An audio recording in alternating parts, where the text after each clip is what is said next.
Hello दोस्तों, आप सभी का ब्रिज स्टडी एकेस यूट्यूब चैनल स्वागत है। और आज हम डिस्कशन करेंगे Uttar Pradesh higher education service commission Prayagraj, जो उच्च शिक्षा में भी पोस्ट निकली हुई हैं, जो उसका एजुकेशन सब्जेक्ट कोड 38 है, जो सब्जेक्ट विषय कोड 38 है, उसका सिलेबस बारे में हम आज यहाँ डिस्कशन करेंगे। और चलिए स्टार्ट करते हैं। तो देखिए, यहाँ पर लोगों को लगता है कि हम क्या पढ़ें, कैसे पढ़ें, जो एजुकेशन में हमारा हो जाए। और दोस्तों, मैं आपके यहाँ बताऊंगा कि एजुकेशन और प्लस बीएड करके है दो चीजें, तो उसका भी जब बताऊंगा मैं डिफ्रेंशिएट कर दूंगा कि दोनों में डिफरेंस क्या है। क्योंकि बहुत सारे भाई बंधुओं को समस्या होती है कि हाँ, इसमें क्या डिफरेंस डिफरेंस है और क्या इसमें से कॉमन है, जो कि सब्जेक्ट सिलेक्शन में उनको समस्या हो रही है। खैर, तो ये एजुकेशन है। तो एजुकेशन की जो हमारा सब्जेक्ट है, इसमें टोटल हमने 10 टॉपिक रखा है। हमने क्या, ये हमारा यूपी जो हायर एजुकेशन सर्विस कमीशन है, उन्होंने इसमें क्या रखा है, 10 टॉपिक रखा है। 10 टॉपिक का मतलब कह सकते हैं 10 यूनिट उन्होंने रखा है। कितना रखा उन्होंने, 10 यूनिट रखा है। ठीक है, 10 यूनिट उन्होंने रखा है इस सिलेबस में एजुकेशन के। ठीक है, और इसके अंदर जो है वो 10 के अंदर उन्होंने बहुत सारी चीज रखा है, जिससे कि हमको कवर करना पड़ेगा। और हमें कहाँ कहाँ से कितने नंबर आए वो भी हमें पता चलेगा इस सिलेबस के माध्यम से। चलिए दोस्तों, स्टार्ट करते हैं। तो हमारा जो पहला यूनिट है, पहला यूनिट हम देखते हैं। पहला जो हमारा यूनिट है वो है, देखिए यहाँ यूनिट हमारा जो पहला है, ये हमारा जो पहला यूनिट है, ये है, कलर चेंज कर लेता हूँ। ये हमारा पहला यूनिट है, फिलोसफिकल फाउंडेशन ऑफ एजुकेशन। जो शिक्षा का दार्शनिक जो हमारा है, दार्शनिक उसका बेस जानना है। ठीक है, जिसके अंतर्गत हमको वेस्टर्न स्कूल्स ऑफ फिलोसफी, पाश्चात्य संप्रदाय दर्शन शास्त्र के पाश्चात्य जो स्ट्रीम है, धारा है, हमें उसके बारे में जानना है। जिसके अंतर्गत आप idealism and realism, naturalism and आपने प्रैग्मेटिज्म एंड उसके बाद आपने यहाँ भी पढ़ा है, आप इसको भी। तो आपका existentialism and Marxism with special reference to the concept of knowledge, कि इसके अंतर्गत हमारे नॉलेज का क्या में अवधारणा दिया है, उसकी क्या रियलिटी है एंड क्या वैल्यू है, और क्या शैक्षिक इसका निहितार्थ है, और क्या इसका उद्देश्य है, और जो इसमें कंटेंट दिए गए हैं वह शिक्षा का मेथड क्या है। ये सारी चीजें आपको यहाँ तक कवर करना पड़ेगा। ये वेस्टर्न स्कूल्स ऑफ फिलोसफी है, जो पाश्चात्य दर्शन शास्त्र का संप्रदाय के अंतर्गत। इतने आपको वाद पढ़ने हैं यहाँ से, 1 2 3 4 5 6।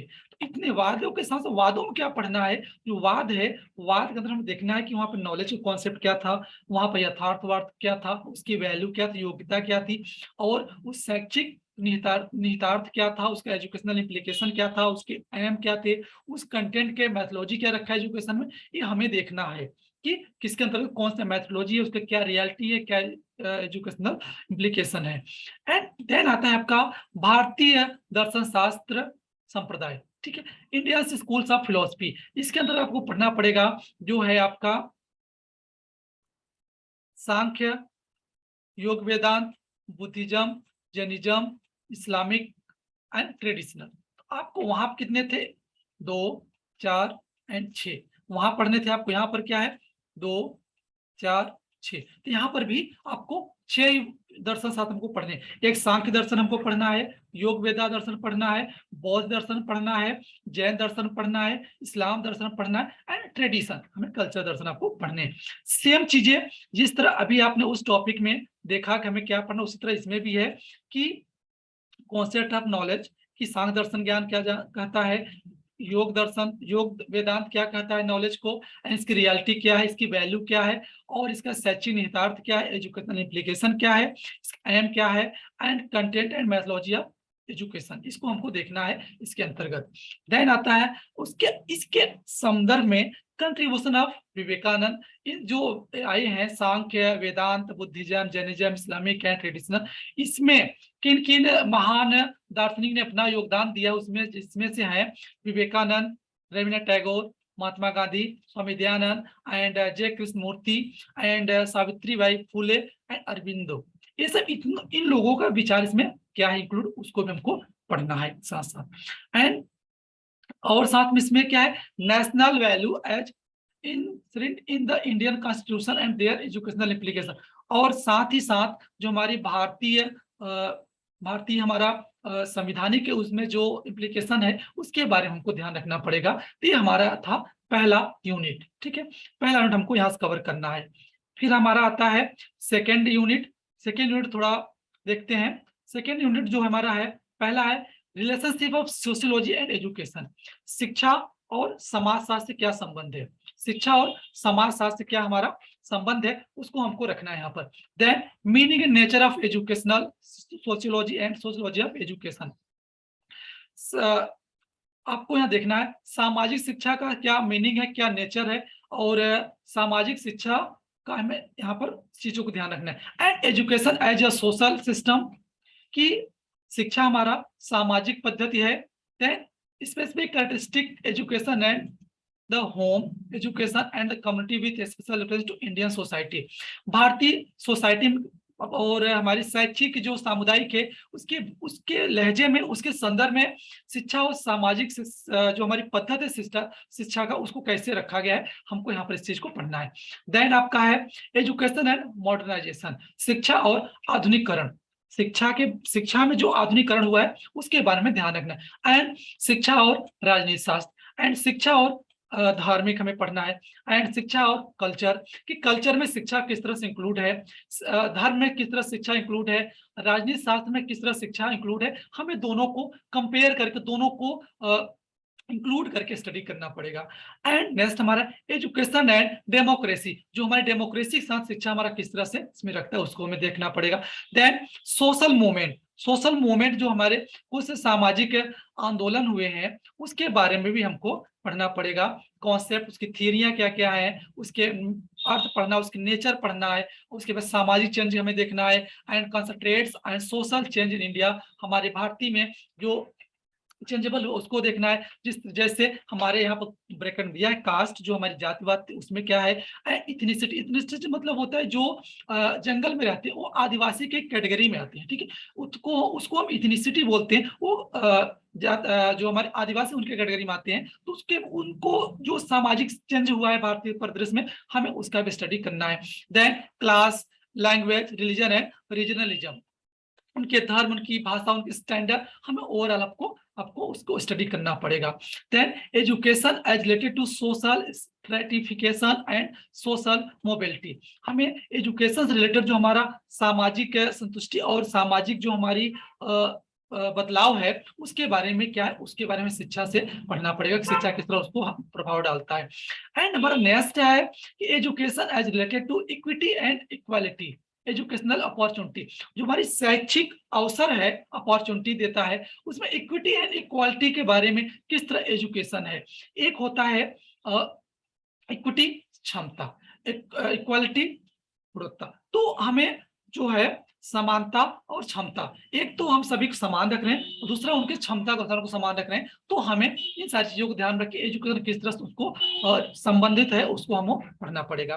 Then education of the socially and economically disadvantage section of the society with special reference to schedule caste and schedule tribes, women and rural population. यहाँ से किस तरह शिक्षा हमारे सामाजिक आर्थिक, मतलब सामाजिक और आर्थिक रूप से किस तरह से वह मतलब फायदेमंद नहीं है, विथ किसके संदर्भ में, जो कि शेड्यूल कास्ट, एसडी कास्ट जिसको हम बोलते हैं, आपका अनुसूचित जाति, अनुसूचित जनजाति, महिला और रूरल जो हमारे ग्रामीण क्षेत्र के लोग हैं, जनसंख्या, उनके लिए किस तरह से यह फायदेमंद नहीं है। तो आपको कोरिलेट करके आपको पढ़ना पड़ेगा, ये दूसरे यूनिट में दिया हुआ है। देन आता है नेक्स्ट हमारा तीसरा यूनिट। तीसरा यूनिट देखो दिया क्या है, तीसरा यूनिट पर ध्यान देते हैं कि ये भी थोड़ा लेंदी है, पहले हम यहाँ देखते इतना कि इसमें यहाँ दिया है साइकोलॉजी। आपको अगर जो व्यक्ति एजुकेशन के अंदर अगर अच्छे से बीएड किया हुआ है, बीएड एमएड अगर अच्छे से किया, ये सारे कॉन्सेप्ट और सारे सिलेबस को समझ में आएगा क्या क्या दिया है, कोई नया चीज नहीं इंक्लूड किया है, ओवरऑल सभी वही दिया है जो अपने ग्रेजुएशन एंड बीएड एमएड आपने पढ़ा है, ठीक है। इसमें देखिए, इसमें देखते हैं, इसमें जो है साइकोलॉजिकल फाउंडेशन ऑफ एजुकेशन, शिक्षा में जो मनोवैज्ञानिक बेस है उसके बारे में बताया गया है। Principles and process, growth and development. आप हमेशा आपको पता होगा आपका UP TET, C TET and जो भी टेट का एग्जाम होता है, सभी आप principles and process of growth and development पढ़ते ही हैं कि आप विकास और वृद्धि के प्रक्रिया, उसके सिद्धांत आप पढ़ते हैं, ठीक है। वही चीजें है।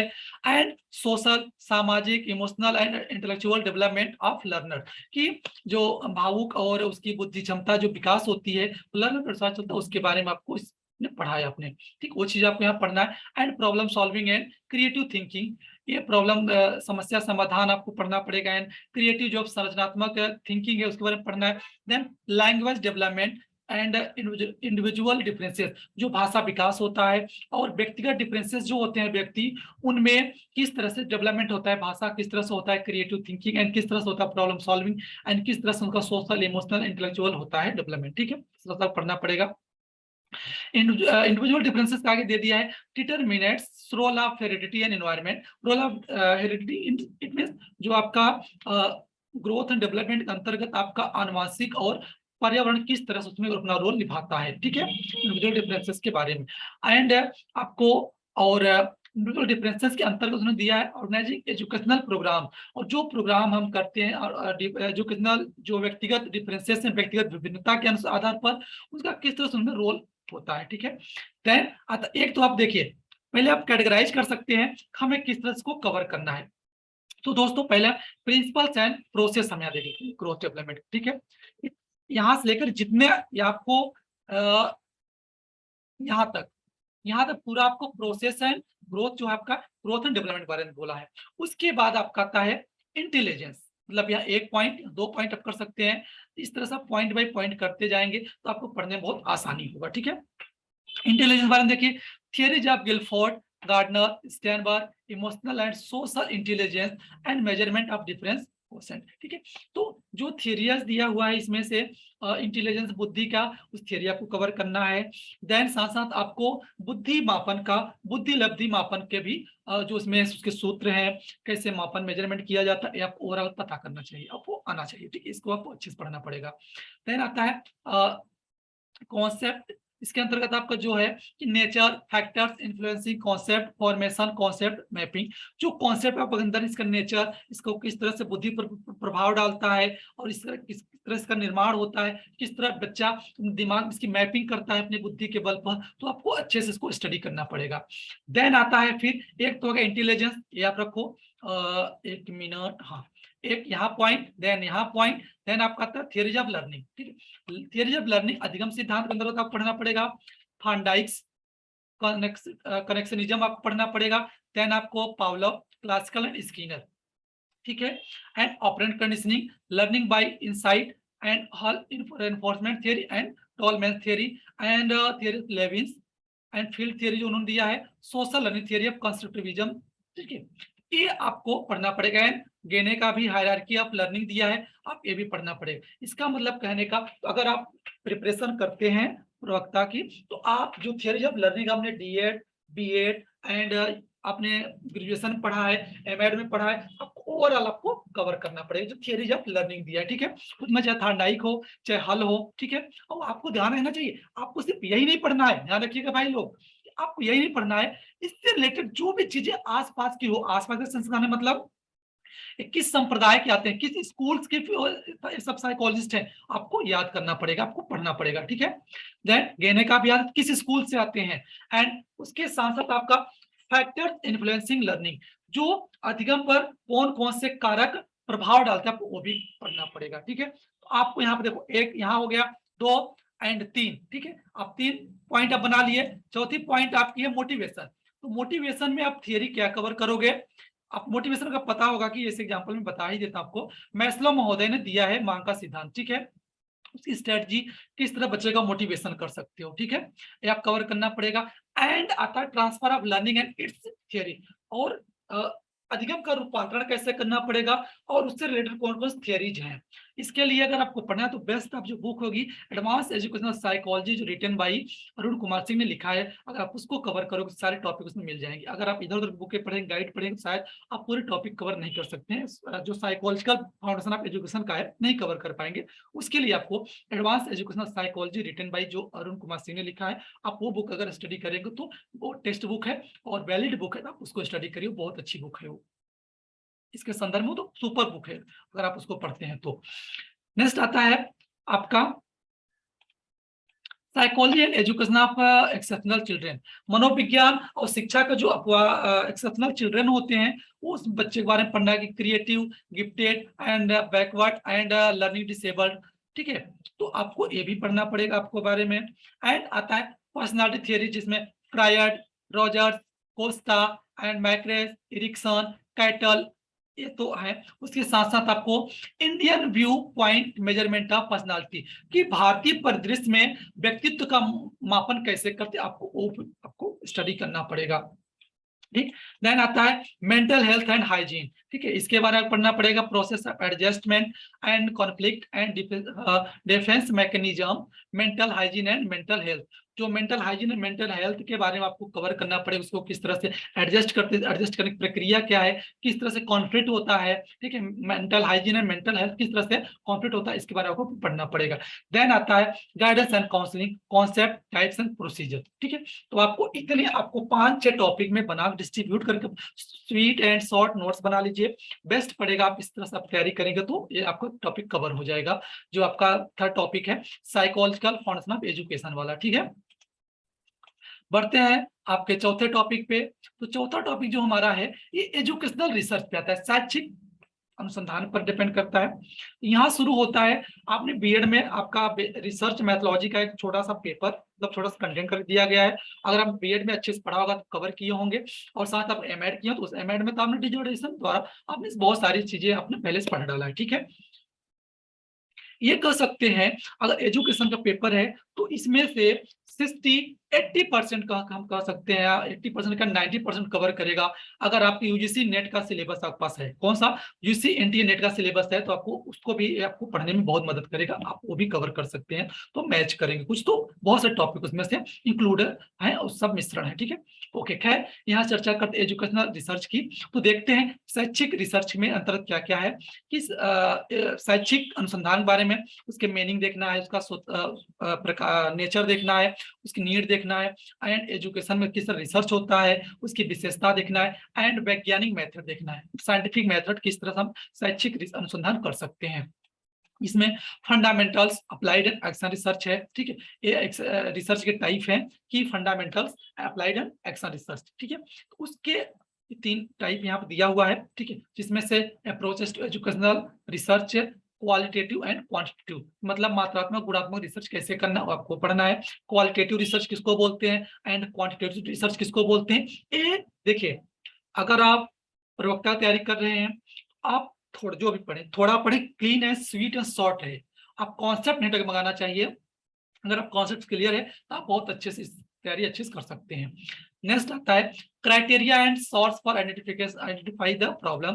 किस तरह से, यहाँ पर देखिए क्या बात कर रहा है, जब आप डिजर्टेशन करते हैं, जब रिसर्च करते हैं, जब आप किस तरह से कोई टॉपिक सेलेक्ट करते हैं, तो आप किस तरह से क्या क्या सोर्स है, क्या क्या आपके पास स्रोत है कि आप समस्या का पहचान करण कर सकते हैं। ठीक है, वो आपको ध्यान रखना किस तरह में करते हैं।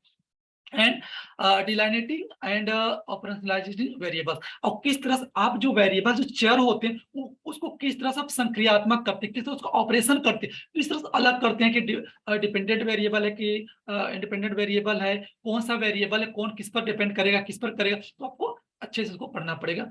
यहाँ पर वेरिएबल्स टॉपिक पूरी कवर करनी पड़ेगी। Then hypothesis, concept and source of type. Hypothesis क्या होता है, इसके सोर्स क्या क्या है, एंड टाइप्स क्या क्या है, आपको ये भी पढ़ना पड़ेगा।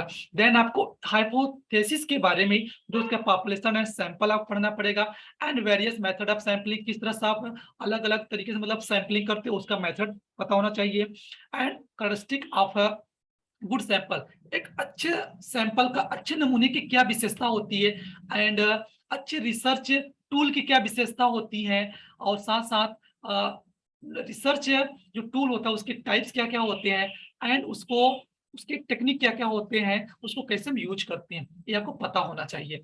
देन आता है types of educational research. Type of educational research के अंतर्गत हम देखते हैं, तो यहाँ पर आपका जो टाइप्स ऑफ एजुकेशनल रिसर्च है, ये है descriptive, ex post facto and historical, experimental, case study, ethnographical and phenomenological and grounded theory.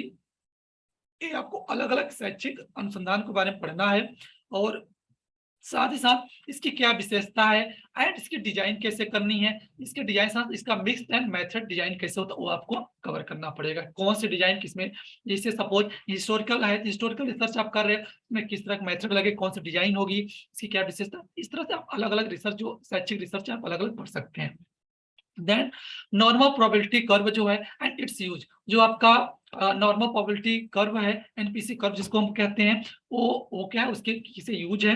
साथ साथ descriptive and inferential statistics and level of significance, types of error and one tailed and two tailed test, T test, F test, one way and two way, ANOVA, non parametric test, chi square, median, Whitney and U test. इस तरह जितने test है आपको सभी आपको पढ़ने पड़ेंगे, कोई टेस्ट छूटने ना पाए अगर आप तैयारी कर रहे हैं तो प्रवक्ता की, तो क्योंकि असिस्टेंट प्रोफेसर की जॉब ऐसे नहीं मिलती भाई, आपको तैयारी अच्छे से करना पड़ेगा।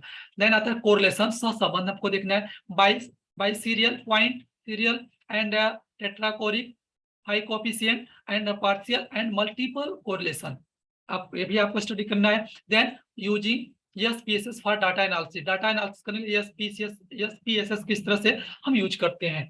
देन आपका है qualitative data analysis and data reduction and classification, analytical induction and constant comparison, triangulation, किस तरह से हमें डाटा को रिडक्शन करना है, किस तरह वो उसको इंडक्शन करना है, किस तरह उसको हम कंपैरिजन करना है, उस सारे ओवरऑल में डाटा एनालिसिस समझिए आपको। How to qualitative data analysis, किस तरह डाटा का विश्लेषण करते हो उसके बारे में पूरा चर्चा है यहाँ, ठीक है। ये रहा आपका फोर्थ यूनिट। अब बढ़ते हैं आगे फिफ्थ यूनिट में। फिफ्थ यूनिट में देखते हैं क्या है कि फिफ्थ यूनिट दिया है एजुकेशनल एडमिनिस्ट्रेशन एंड मैनेजमेंट, ठीक है। एजुकेशनल एडमिनिस्ट्रेशन मैनेजमेंट के बारे में क्या है, इसकी मीनिंग साथ पढ़ना है, इसके प्रिंसिपल्स पढ़ने हैं। मैनेजमेंट, मैनेजमेंट आपको पता होना चाहिए कि एमएड में इसका सिलेबस ही मैनेजमेंट होता है, ठीक है। Management and function and importance इसके पढ़ने हैं, इसके इंस्ट्रक्शनल निर्देशक इसके मजबूती करते हैं, उसमें P O S T, सीओआरबी, CPM, PRT, short analysis, इस तरह से बहुत सारे इसमें जो इसको निर्देश देते हैं, इसको आपको कवर करना पड़ेगा। Theories and approaches of educational administration of organisation climate, आपको प्रशासनिक संगठन जो है उसका क्लाइमेट एंड शैक्षिक प्रशासनिक कार्य कैसे करते हैं, कैसे उसको ऑर्गेनाइज करते हैं, उसमें कौन कौन थियरीज हैं, जैसे एग्जांपल बहुत सारी थियरीज हैं, ठीक है, तो आपको उसको कवर करना पड़ेगा। देन आपको लीडरशिप, लीडरशिप बारे में meaning, nature, approaches, trait, transformational and transactional, values based, cultural, psychodynamic and charismatic, इस तरह से आपको लीडरशिप के बारे में पढ़ना पड़ेगा। Then quality assurance, total quality management concept process पढ़ना पड़ेगा। क्वालिटी एश्योरेंस क्या है, टोटल क्वालिटी मैनेजमेंट क्या होता है, उसके कॉन्सेप्ट, उसके प्रोसेस पढ़ना पड़ेगा। देन चेंज मैनेजमेंट, हम किस तरह से प्रबंधन को बदलाव रखते हैं, उसकी meaning, need, models of changes जो होती हैं, अनफ्रीजिंग, मूविंग एंड रिफ्रीजिंग, इसके बाद Japanese model, cost benefit and cost effective analysis, ये सब क्या है आपके जो है चेंज मैनेजमेंट है। And Indian and international quality assurance agency जो है उसके बारे में पढ़ना पड़ेगा। और फंक्शन एंड इनिशिएटिव ऑफ पढ़ना पड़ेगा। इसके अंदर आप कुछ दिया भी, आप देख लीजिए, QCI, INQAHE एंड NIRF, जैसे एग्जांपल नायक है। नेशनल एक्रेडिटेशन असेसमेंट काउंसिल जो है ये क्या करता है, जो हायर एजुकेशन में यूनिवर्सिटीज होते हैं, चाहे सेंट्रल, चाहे स्टेट, चाहे जो भी यूनिवर्सिटी है, उनको क्या मान्यता देता है, नए की ग्रेड देता है, A+, B+, C+, इस तरह से ग्रेड देता है। तो क्या करता है, उनके सारे को निगरानी करता है, ठीक है। इस तरह से सभी एजुकेशनल एडमिनिस्ट्रेटिव मैनेजमेंट का ख्याल रखते हैं, ठीक है। इसके बाद आपको पढ़ना पड़ेगा। देन आपका है, आपका आता है कि management and evaluation of in education, शिक्षा में प्रबंधन और मूल्यांकन, इसके बारे में भी आपको पढ़ना पड़ेगा कि शैक्षिक मेजर मापन और मूल्यांकन क्या है, इसके कॉन्सेप्ट क्या है, इसकी नीड क्या है, इसके कार्य क्या है और इसके स्तर ऑफ मेजरमेंट, मापन के स्तर ऑफ पढ़ने हैं, ठीक है। Then taxonomy of educational objective पढ़ना पड़ेगा, जो टेक्सोनॉमी आपने पढ़ा ही होगा, कॉग्निटिव, अफेक्टिव एंड साइकोमोटर दिया गया है। Then characteristic of good measuring instrument, एक अच्छे मापन इंस्ट्रूमेंट के विशेषता क्या होती है, validity, reliability and norms and usability क्या क्या एंड एटसेट्रा। तो वैलिडिटी, रिलायबिलिटी जो है, नॉर्म्स है और उसके यूजेबिलिटी क्या है, इस तरह पढ़ना पड़ेगा। और साथ ही साथ constructions and standardisation of achievements, test and attitude scale, types of item, की एक अच्छे स्टूल की क्या स्टैंडर्डाइजेशन होती है, उसके क्या एटीट्यूड होते हैं एंड कैसे उसको हम कंस्ट्रक्शंस करते हैं, ठीक है। इस तरह बारे में आपको ये सारी चीजें आपको पढ़ना पड़ेगा। देन हम नीचे देखते हैं और आगे इसमें दिया है स्टैंडर्ड स्कोर कैसे करते हैं। स्टैंडर्ड स्कोर के अंतर्गत आप देख लीजिए score, Z score, T score, C score, grading and scaling. ये देखो क्या होता है, आप जैसे ग्रेड होता है तो कोई ए ग्रेड पाता है, कोई बी ग्रेड पाता है, कोई सी ग्रेड पाता है, ठीक है। इस तरह सभी मापन होता है, ठीक है, सभी मापन होता है। जैसे आप प्रतिशत में पास होते हैं, आपकी मेरिट आती है, किसी का ग्रेड में आता है, किसी का ए आता है, किसी का बी आता है। जैसे एग्जांपल आपको मैं बता दूं, ग्रेडिंग के हिसाब से आपका जैसे अभी जो ट्रिपल सी कोर्स होता है, ट्रिपल सी, इसमें क्या होता है, आपको ग्रेड मिलता है, A B and C grade मिलता है, नंबर नहीं मिलता है, आपको ग्रेड मिलता है, ठीक है। ओके, तो आपको कवर करना पड़ेगा। And interpersonal test score, method, feedback, students, ये आप कवर पढ़ना। एंड देन आपको साथ साथ टाइप्स ऑफ इवैल्यूएशन आपको पढ़ना पड़ेगा, formative and summative, norms, criteria, reference कैसे यूज किया जाता है, कैसे एग्जाम फॉर्म में लिया जाता है, और इसमें grading, semester, continuous internal assessment और question bank, use of computer. मतलब ये आपको याद रखिए कि आपको जितने मूल्यांकन के अंतर्गत टॉपिक आती हैं, आपको सभी मेजरमेंट और मूल्यांकन को कवर करना पड़ेगा शिक्षा के संदर्भ में। देन आता है कि शैक्षिक तकनीकी के बारे में आप पढ़ना पड़ेगा। इसके में आपको उसका अर्थ, स्कोप, क्षेत्र, शैक्षिक तकनीकी अप्रोचेस, उसके बाद शैक्षिक टेक्नोलॉजी में जो आपके hardware, software, system approach, application, educational technology, formal, informal, open data and open distance learning जो उसको भी आप कवर करना पड़ेगा। और साथ साथ आपको inform and inclusive education system, उसको भी आप कवर करना पड़ेगा। एंड साथ साथ आप system approaches to instructional design, models of development, instructional दिया है, ठीक है। तो यहाँ पर design, ADDEI, assure, tick and carry, models, बहुत सारे मॉडल्स हैं, आपको ये सब कवर करना पड़ेगा, ठीक है।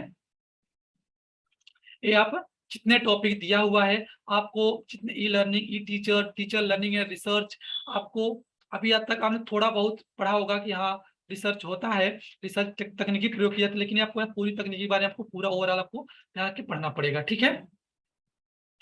देन आता है आठवां पॉइंट हमारा। आठवां पॉइंट हमारा आता है जो टॉपिक है इंक्लूसिव एजुकेशन। इंक्लूजन एजुकेशन के बारे में आपको पूरा कवर करना पड़ेगा टॉपिक, ठीक है। समावेशी शिक्षा कॉन्सेप्ट, प्रिंसिपल्स, क्षेत्र, उसका टारगेट क्या है, ग्रुप, डाइवर्स डाइवर्स लर्नर जो होते हैं and including marginalization group learners, विद्यार्थी एंड डिसेबिलिटी का पढ़ना पड़ेगा। Evaluation of the philosophy and inclusive education, special, विशेष, एकीकरण, इंक्लूसिव, लीगल प्रोविजन जो दिया गया है, जो मतलब संवैधानिक उसके राहत दिया गया है, उसके बारे में पढ़ना पड़ेगा आपको। पॉलिसी एंड लेजिस्लेशन जो दिया गया उसके बारे में, जैसे NEP 1986, 2020 and programme of action 1992, person disability 1995, national policy of disability 2006, national curriculum framework 2005, concession facility to diverse learners academic and financial. तो आपको RCI जो है, rehabilitation council of India 1992 and SSA, UNCRPD, RPWD act 2016, ये सब आपको पढ़ना पड़ेगा। और साथ ही साथ जो अलग अलग डिसेबिलिटी उसके कॉन्सेप्ट आपको पढ़ना पड़ेगा। अलग अलग डिसेबिलिटी में कौन कौन से कॉन्सेप्ट है, हियरिंग इम्पेयरमेंट दिया है आपका, हैंडीकैप दिया है, और ICF मॉडल क्या होता है, उसके बारे में आप ये कह सकते हैं। जो यहाँ पर 21 प्रकार की डिसेबिलिटी दिया है,